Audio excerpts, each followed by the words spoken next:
Hi everybody, how you doing? Welcome to Crossways. It's me and Steph Houghton, of course. How you doing, Steph Houghton? I'm good, how are you? Former England captain and City captain and GB great player and everything like that. Arsenal legend. Not bad, not bad, Steph. You good? Yeah, I'm all good. So we've had 2 Lionesses games.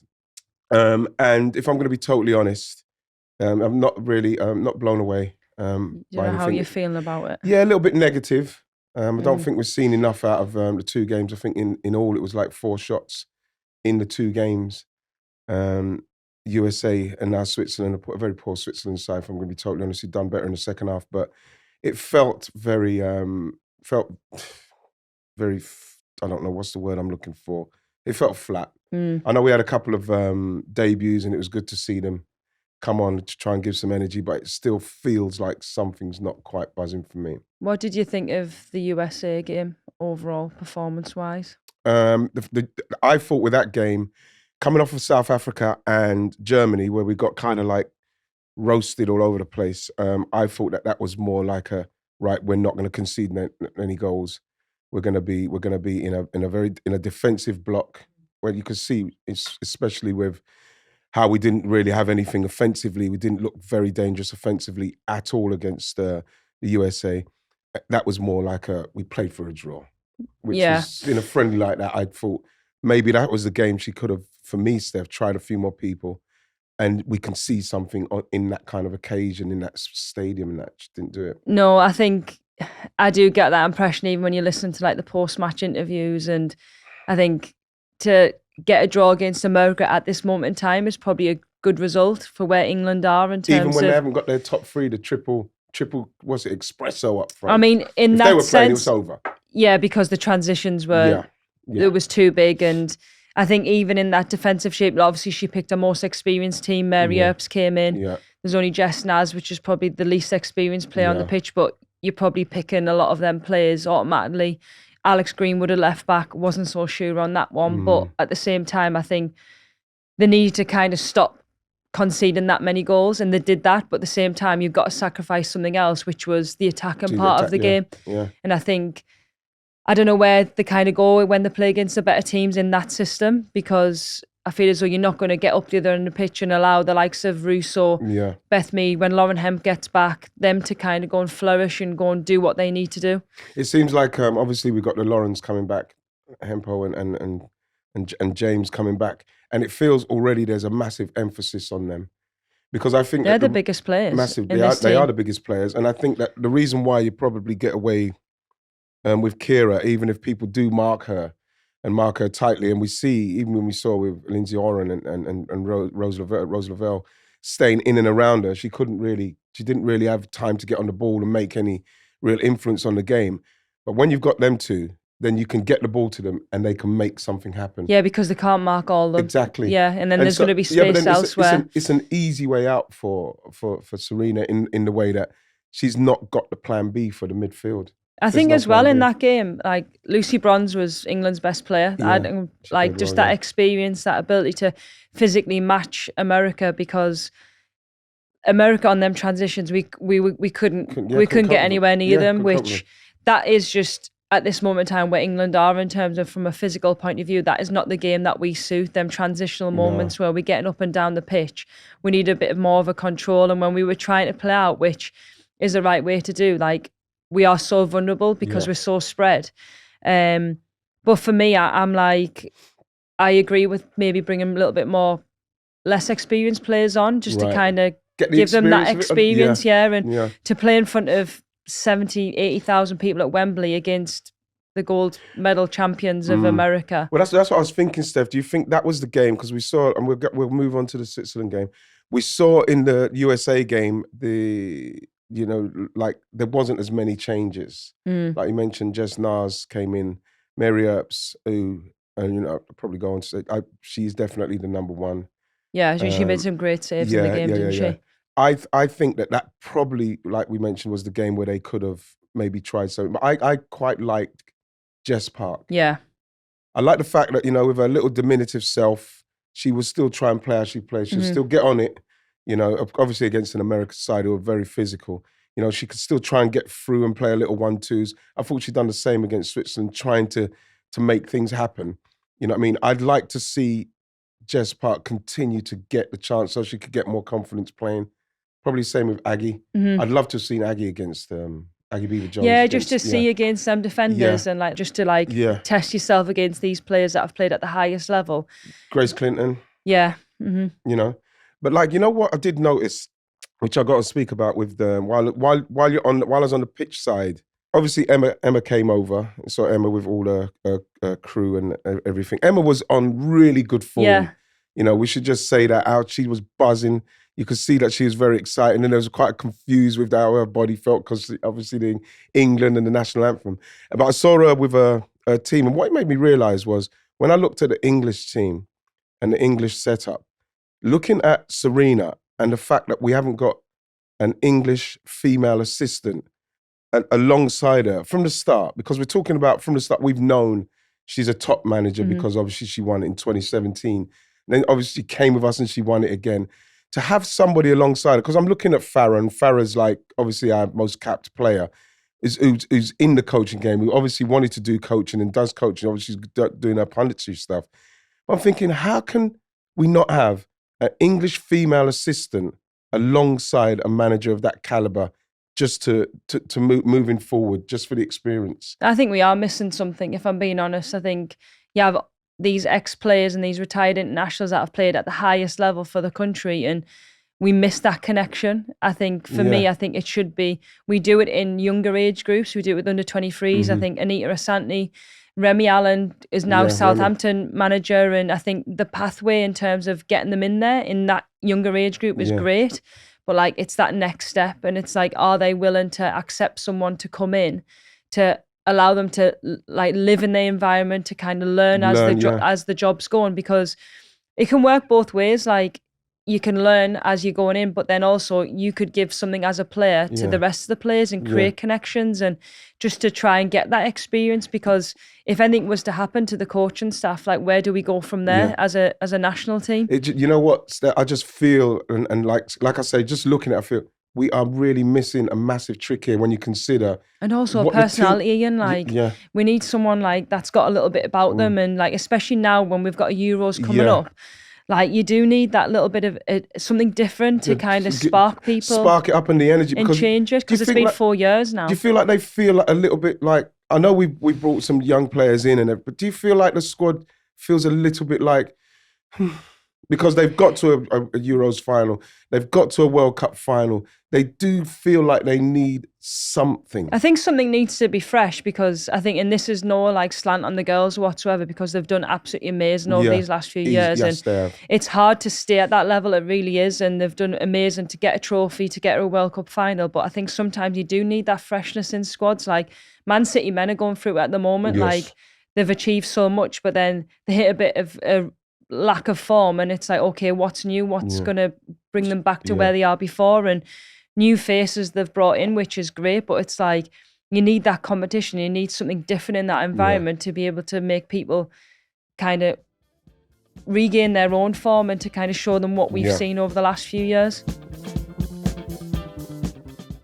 Steph, so the Switzerland game, what do you think when you saw the starting lineup and the changes to the team? I was buzzing, you know. I think that's what we spoke about for the last couple of weeks, is like giving people opportunity. And I mean, no disrespect to Switzerland, I think it was probably a great game for people to actually get their England debuts and get kind of what it's like in that international kind of environment. But I was more intrigued to see how we were going to fit everybody in, because Laetitia was wearing number 8, and I was like, surely you're not playing her in midfield. No. And I was like, please, if this is the answer, like, May's had a great season at Man United so far and playing right side centre half, if you're going to change. But I was actually excited the fact that we were playing that kind of like 5-3-2 kind of formation, and we had wing backs. And I think it was just good that you could see like the likes of Aggie Beaver-Jones getting a start, which we'd kind of wanted to happen anyway. You know, you wanted to see some changes. And it was good. I feel like you mentioned Aggie. I thought Aggie Beaver-Jones was very good. Yeah, I think she's definitely. I'd love to see her get more games at Chelsea, so then she can push Leslie even more, because I think her movement. I would like to see her get a couple more chances. Like I say, you know, what was it, four shots on target in the 2 games, nowhere near enough. So not sure what she would have got against America, especially how defensively we set up against the USA. You know, with the fact that Switzerland were quite poor in the first half. Mm-hmm. They couldn't, you know, the press. When you watch them against who was it? They was against Germany. My gosh, Germany just like totally put them sore. And I thought we was going to do the same. I thought. What did you think about the lineup? The lineup, I was quite pleased. I was pleased. Yeah. I was delighted for Ruby Mace, obviously, because we spoke about her a little while back. I think that someone's listening to our podcast. I hope so. You know what I mean? In respects of like the team, but like I was pleased that she got her chance. She looked very comfortable. I would like to have seen her maybe take a few more chances with passes going forward, especially against Switzerland's side that weren't great. You know what I mean? They did have a little bit of like pressing about them, but it weren't great. I'd like to have seen her try to pass forward a little bit more. Love Jess Park, the fact that she plays how she plays. She gets on the ball. She tries to go past people. For Aggie Beaver-Jones, Grace Clinton's movement in and around it. A couple of times you saw some nice 1-2 round the corner stuff, which you feel it did give us more options. Yes, I think like in terms of like being towards like when we were attacking and stuff, I feel as though there was more connections and there were passes that were less like predictable, which because you've got more bodies around the ball. So I feel as though the system in that sense allowed like the likes of Jess Parks, Grace Clinton to get in and around the box. And Aggie as well. So it's like, you know what I feel we've been missing with the ladies is the combinations. You know, the combinations of the players. Like for instance, you can see how Lucy Bronze, you know, can have a nice combination with Beth Mead or, you know what I mean? Or, you know, that kind of stuff. We obviously don't have it too much on the left side simply because we haven't got that left-sided player. And I even thought, you know, Gabby George, I thought it was a bit, like you say, what do we learn from it? And like Sarina was saying, we took a lot of learnings from it. I think what I would have learned is that you don't play Gabby George as a left wing back. For England, you know what I mean? Having to go up and down there. It wasn't great for her. Maybe left side centre half might have helped her a little bit better because seeing Millie there, it seemed like it took Millie time to get the ball under control and then get going. It's not like she's going to get it under control and fizz her left foot. And also diagonal. You're wider in that system, like whereas obviously she plays left-sided centre half for Chelsea and you narrow, so the pitch is obviously more open in that sense, whereas when you're in that wide area... It's just there, isn't it? And if you're playing against a better team, then passes are probably more readable. Well, the thing is, what you do is you think to yourself, well, Millie's obviously, she's not happy there, so let's put the pressure on her. And that's what happened with the better teams, because you could see her then putting the ball outside and it's to Gabby George. It's not like a dynamic fullback. So I thought that we learnt there, I don't want Millie to play there, because if Millie's on the right and then the ball comes into Millie, her first thought is she's going to touch it and she's going to go bang, whether it's Lauren Hemp or whoever's over there, she can hit that diagonal. Do you think this is in preparation for the next game that comes, like that system you play, you don't have to drop one of Millie, Leah and Alex? Is she fitting people in? It's going to be interesting to see because obviously Leah's got to come back. Alex, for me, Alex Greenwood plays in my team. I honestly think, I don't know, just looking at that, Ian, I think that's what she's trying to do. That's just my opinion. And you play Hempo as that left wing back. And I just, when I'm looking at the team, like who else would play there in that left wing back position? So you'd play... it would go Alex, Leah, Millie, or Alex, Millie, Leah. That fits, doesn't it? I would, and then Lucy as a right wing back, which that probably suits Lucy's game. And Kira's got a little bit more protection that middle of the park. Instead of her just being her own trying to defend, because you've got three other players behind you. I was thinking with Kira and Georgia Stanway and how that works, because even when you was watching the USA game, it seems to me you saw Kira and Kaz Carney pointed out brilliantly, like Georgia, she was just like, when it was getting ready, she was getting ready to go, and you could see Liz, you could see Kira saying, no, stay here, stay here. It felt like that. I think that I'd like to see someone closer to Kira. I think it would complement her really well. I mean, when I was with Kira at Man City and England, I think she is very good at what she does, but also she is the key to how England play. So obviously opposition, and that's a massive respect to Kira, that opposition are trying to stop her playing. So having somebody next to her and around her would probably take away like that 1v1 situation where they've got to think about somebody else now, and another 6 maybe dropping down, and whether that's a Georgia Stanway or a Ruby Mace. Me and Kaz was talking about Ruby Mace maybe next to someone with that much experience, because because she's got the legs, she's got the physicality around someone like Kira. So if Kira was able to then get on the ball and get it forward, and Ruby was able to like snuff things out, get it and give it easy. That is one of Ruby's big strengths, is like she's worked so hard on her physicality, and she's fit, and she's quick, and she can get her, and she likes to tackle. Like in Man City training, she was the only one that could probably get the ball off Bunny, because she would just be so strong with her, and she'd just get in and around her, and that's what like USA have. Yeah. And probably have had for a long time, like the people like Lindsay Horan, Roosevelt, that are able to get around people and win, but then attack quickly. And I think that was the only thing when the team came out. I was like, okay, like this is a lot for a lot of young players to come in to make your debut, to play a different system, the Switzerland game, right? Yeah, to come in to make your debut, to be in a new system that you've probably not played in a club or country, and just to be kind of going, okay, do what you do, without that kind of like experienced player to kind of help you along the way. So I think it was good in a sense that everybody got an opportunity, but then we spoke about Ruby not being able to play forward as much as we probably would like her to, but she only knows what she knows in that system, because that's what she thinks she should play. Yeah. Do you know what I mean? You haven't got really anything to go off. But I was made up for Ruby, like Laura Blinkhead-Brown as well, I think. How do you think it went for her? Was it passing her by? I just felt that she got lost in all the Grace Clinton, Aggie Beaver Jones up there, and that the movement. Grace, Jess Park coming in as well.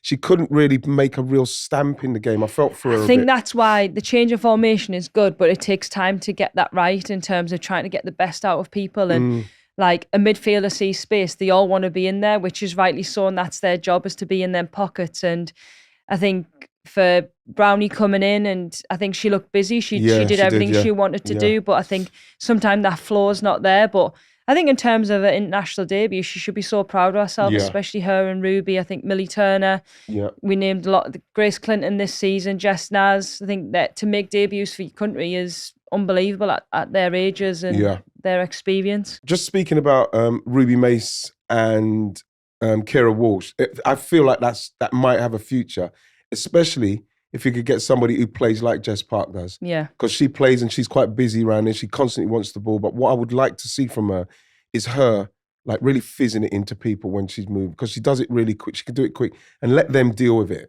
Just pass it with a bit more zip on it, a bit more fizz. And because like she's so small, she's so, like I mentioned, like diminutive, you won't be able to get close to her if she's got options that she can do quickly. Bam, into them, move off like that. I think that she can be that kind of like 10 in there if you have got a double pivot. Yeah. You know what I mean? I think that she can definitely because she's able to kind of cover the space. Yeah. But also like we know that she's really good with the ball at her feet, and she's dribbling, and I think this is for Jess's like development, knowing that she's played on the wing for Man City. She played as a 9 for Everton. She played a little bit in midfield, like to become that all-round midfielder that I know that she could be. Like that is probably the bit where, she really could. And I think then that makes her like less predictable. I think if she's running all the time and opponents know that she's going to run with the ball and she's going to then run in advance, I think sometimes by being able to play the ball into space, as an opponent, what do you do with that? Exactly, you don't know where to pick her up, and people be always worried about it because she's never standing still, you know what I mean? And she's fizzing it about, and we know that she's capable of shots from outside the box. So I'm quite excited for Jess Park. Goalkeeper situation. I think that over these games, I probably feel that Mary Epps obviously is, for me, she's like cemented her number one status. Yeah. I thought Anna Hampton, who obviously on the floor, unbelievable. Her feet and clipping the ball, and some of the decisions I feel like, I think she rushes some of them, you know, but I thought she was very fortunate with a couple of the chances. Yeah. Out of the blue, you know what I mean? Switzerland, you know, got a little bit of time on the ball, got a ball over the top. Obviously, Esme got done. Good bit of skill from Benny. And I thought that I thought that Anna Hampton was very fortunate because she kind of got trapped and stuck in the middle of the goal, right? And she hit the ball straight at her. No. And the same with the shot, Switzerland had, where it went over, she was far too way off her line. Yeah. She got away with a couple against Switzerland.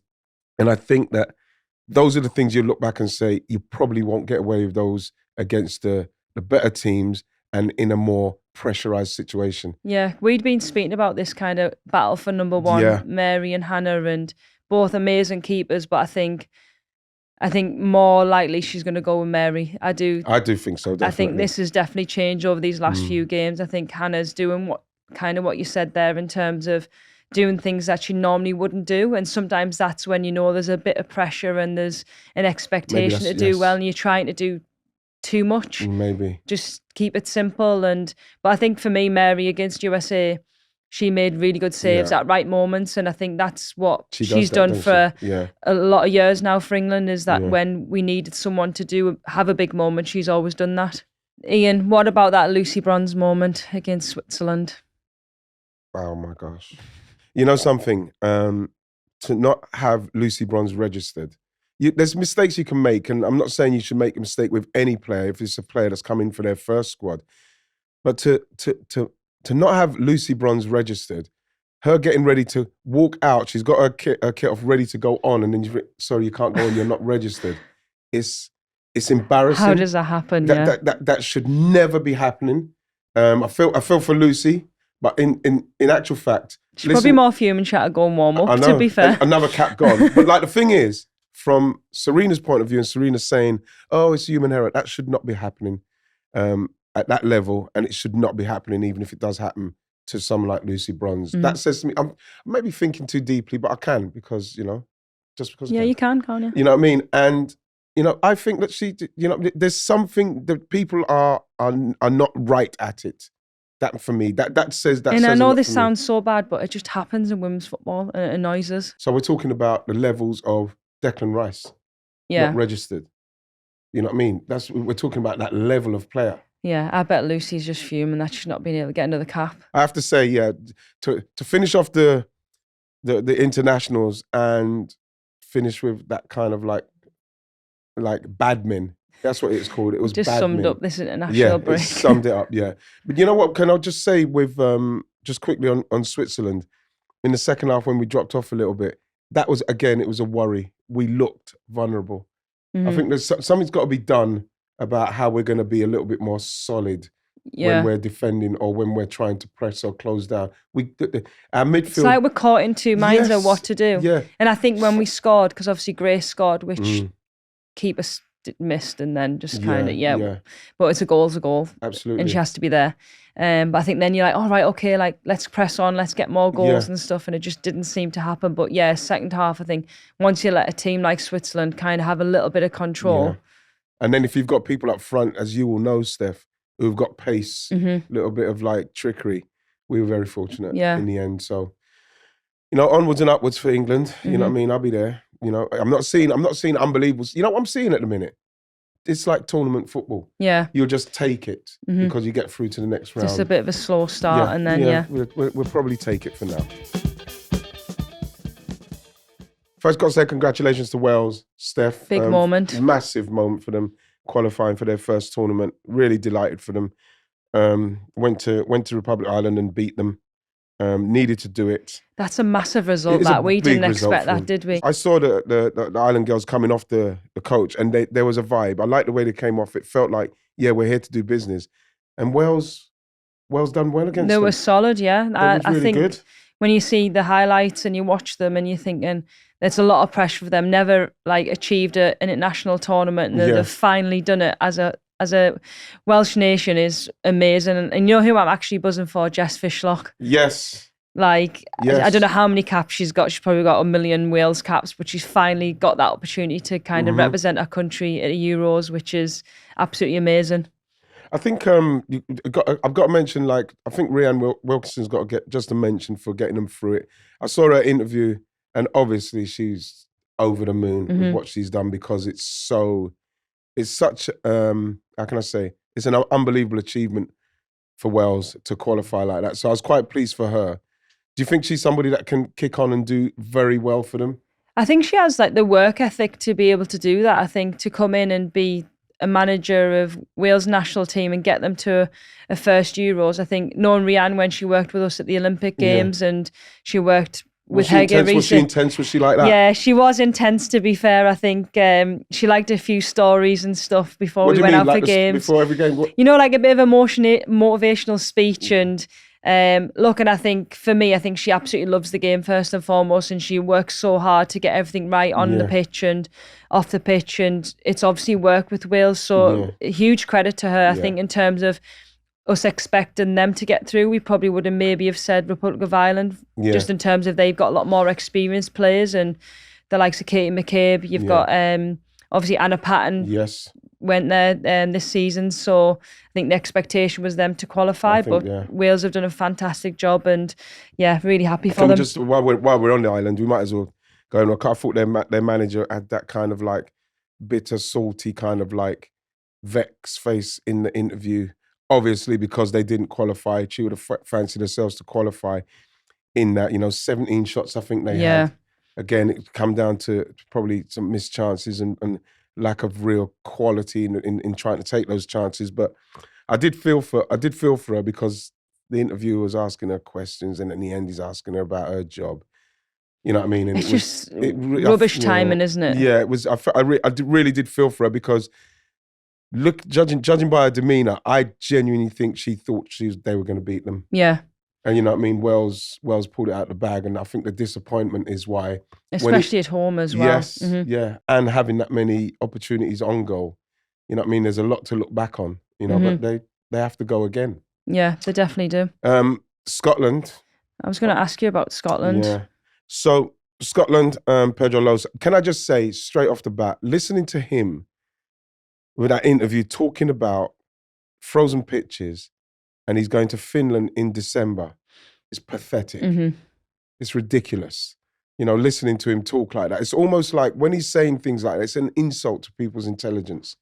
We know it's going to be a frozen pitch. And also, you're from Scotland. Come on. You know what I mean? It's not like Scotland are not used to the cold. Obviously, they're not used to maybe that extreme cold, but you're going in that situation. Don't make that an excuse. No, that's what it is, though. It's an excuse, isn't it? Because there's no excuse that the likes of Caroline Weir and Erin Cuthbert shouldn't be part of a European Championship. That is the biggest shame for me. Them types of players that deserve to be playing on the biggest stages. When you see the drew 0-0 in the home leg of the playoffs, lost 2-0 lost 2-0. When you consider that. But even more so, Ian, if you knew that was potentially going to be the situation away from home, you've got to do the job at home. You really do. Like Scotland normally have that second leg away at home, where they come to. Whereas now, you need to make sure in that first leg that you actually have an advantage going to Finland, and then you can maybe change the way that you play it and adjust to the different conditions. But they regressed when you consider they were in the Euros in 2017, World Cup 2019. You did feel that Scotland were really building something. I think when they were qualifying for them tournaments and playing in the World Cups, and they gave it a right good go with the players that they had. And then now I feel as though, like what you just said there, I think that this is a massive kick in the teeth for them because you're expecting big things from them. It's like, it's like you get a car and you put it in gear and you think you're going forward and it goes. Formula One car. That is what Pedro Lopes has done. He's actually put Scotland in reverse. You know what? It's tough enough as it is, with the men's side, but the women, they qualified for 2017. They qualified for the World Cup. Then you're getting him in. You're thinking he's going to come in and take them to the next level. Especially those players you mentioned. And when you think of those players, you're thinking he's got enough to work with to get them. Like build on what's already been achieved. Like you lose Kim Little or you lose a Jennifer Beattie, which are big personalities. But like, where's the next players coming in to be able to do that? And you know what? Can I just say this? It's not so long ago. 8-0 to Spain, 6-0 to England. Lost the World Cup qualifier, and I'm not making this up because people think I'm making this up. He got a new contract, a 4-year contract. But like again, you think to yourself, I don't know what they're expecting from him, giving somebody a 4-year contract when that's what they've done up to this point. Does not make sense. Also, like as an FA, what are they expecting from the team? Yeah. Like, is there? Are they happy with that, or are they just like, oh yeah, we've got a women's team. Like, what's going to be next? Like, how are we going to make sure that there's younger Scotland players coming in and actually taking the places of Kim Little and Jennifer Beattie, who've retired, and like being their big name, because I don't see anybody else apart from Evan Cuthbert and Caroline Weir at this moment in time. And Emma Watson coming through. But like, who's gonna give those players the drive? Because can you imagine those players like Caroline Weir, Erin Cuthbert, Emma Watson coming through? You know, they're seeing what's coming, and they're not infused by it. No, it's hard. So you can't motivate them properly, and then they've got to look and see that this manager who's achieved nothing and done nothing, complaining about frozen pitches in Finland in December. This isn't. I'm not making this up. This is actual facts, and he gets a new 4-year contract. I should drop the mic. I should just push the mic out. Maybe the way. We should just end it there on the frozen pitches. So that's it. That's our Crossways for this week. So yeah, international. Done. Are you happy with it though? Are you happy? Because like just to finish off, I don't know how I feel, because even though we've blooded a few players, Aggie Beaver, I have to say is for me is a plus. Jess Park is a plus. I'm delighted for Ruby Mace, like I say, and even Blinkilla Brown. Delighted for all of them getting their debuts, even Jess Nars, you know. But like I still do feel, when you consider like in 11 international matches up until yesterday, only 4 players got made debuts, and one of them was like Millie Turner, 28. I think we need more just to give the squad some impetus and some energy injection, because even finishing now these couple of games with the new captains, it still feels a little bit like it's not. Yeah, I don't know how I feel, to be honest. I'm buzzing for the girls that have got opportunities, and I feel as though we have tried things, which is the biggest thing that we've been saying is like, try something different. Like, let's have a go now while we can. But I still think we've got a lot of work to do, and I think we have an opportunity to bring other players in, as long as they're playing for clubs, to give them opportunities to go and actually like shine in an England shirt and provide that competition, because Euros is going to come round quick, and it's obviously a long season with a lot of teams playing a lot of matches. So we'll see. Yeah. See how it goes, Steph. But nice one, Steph. Yeah, nice that was positive good, that note one. to finish on. Should we finish on that? Yeah, Steph? let's finish on that one. Let's say bye to everybody. Bye, everybody. Listen to us on Crossways. Ta-ra.